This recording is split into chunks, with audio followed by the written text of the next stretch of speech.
दोस्तों, आज हम कक्षा षष्ठ में बाल राम कथा से पाठ 2 पढ़ेंगे। तो आप लोग सुनेंगे और उसके बाद अपनी फेयर कॉपी पर यह दूसरी कहानी कथा आप सुंदर लेख में लिखेंगे। पाठ का सारांश इस प्रकार से। महर्षि विश्वामित्र दोनों राजकुमारों को लेकर सुदूर तक सरयू के किनारे किनारे चलते रहे। शाम होने पर सरयू नदी के तट पर ऋषि विश्वामित्र और दोनों राजकुमार विश्राम करने लगे। उन्होंने वहीं उन दिनों राजकुमारों को अतिबला नाम की विद्याएं सिखाई। उनके गुरु ने 2 विद्याएं उन्हें सिखाई, बला और अतिबला।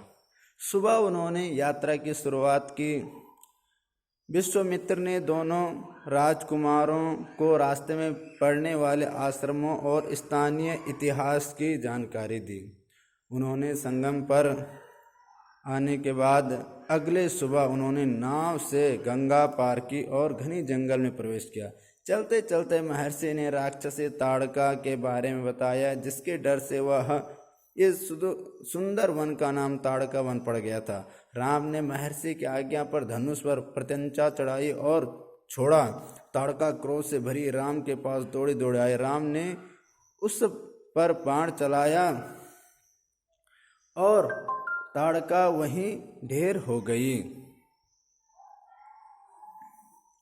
जब ताड़का वहां ढेर हो गई तो उसके बाद अगले दिन महर्षि दोनों राजकुमारों के साथ सिद्धाश्रम पहुँचे। पहुँचते ही महर्षि यज्ञ की तैयारी में लग गए। आश्रम की रक्षा की जिम्मेदारी उन्होंने राम और लक्ष्मण को सौंप दी। दोनों राजकुमारों ने यज्ञ पूरा होने तक ना सोने का निर्णय लिया कि जब तक यज्ञ पूरा नहीं हो जाता तब तक हम पहरा देते रहेंगे। अनुष्ठान के अंतिम दिन सुबाहु और मारीच ने राक्षसों के दल बल के साथ आश्रम पर धावा बोल दिया। राम का बाण मारीच को लगा और वह मूर्छित हो गया, समुद्र किनारे जा गिरा। राम का दूसरा बाण सुबाहु को लगा और उसके प्राण निकल गए। दोनों राक्षसों को भगवान राम ने मार दिया। दोनों के प्राण निकल गए। उसके बाद राम ने धनुष उठाकर मारीच को निशाना बनाया और मूर्छित होकर समुद्र किनारे वह जा गिरा। राम का दूसरा बाण सुबाहु को लगा और वह वहीं ढेर हो गया। बाकी सभी राक्षस भाग गए जितने उनके साथ आए थे। महर्षि का अनुष्ठान संपन्न हुआ और उन्होंने प्रसन्न होकर राम को गले लगा लिया। अनुष्ठान संपन्न होने पर महर्षि विश्वामित्र राजकुमारों को मिथिला के महाराज जनक के यहाँ स्वयंवर में अद्भुत शिव धनुष दिखाने ले गए। राजा जनक ने विश्वामित्र का स्वागत किया और राजा जनक ने दोनों राजकुमारों का परिचय पाया। दोनों राजकुमारों के बारे में राजा को पता चला उनके बारे में। तो राजा जनक ने विश्वामित्र को बताया कि मैंने प्रतिज्ञा की है कि जो भी शिव धनुष पर प्रत्यंचा चढ़ा देगा उसके साथ ही अपनी पुत्री का विवाह करूंगा। विश्वामित्र की आज्ञा से राम ने धनुष को उठाकर उसकी प्रत्यंचा खींची और धनुष बीच में से टूट गया। भगवान राम ने जैसे ही उसमें प्रत्यंचा रस्सी लगाई वैसे वह धनुष टूट गया। यह देखकर राजा जनक बहुत प्रसन्न हुए।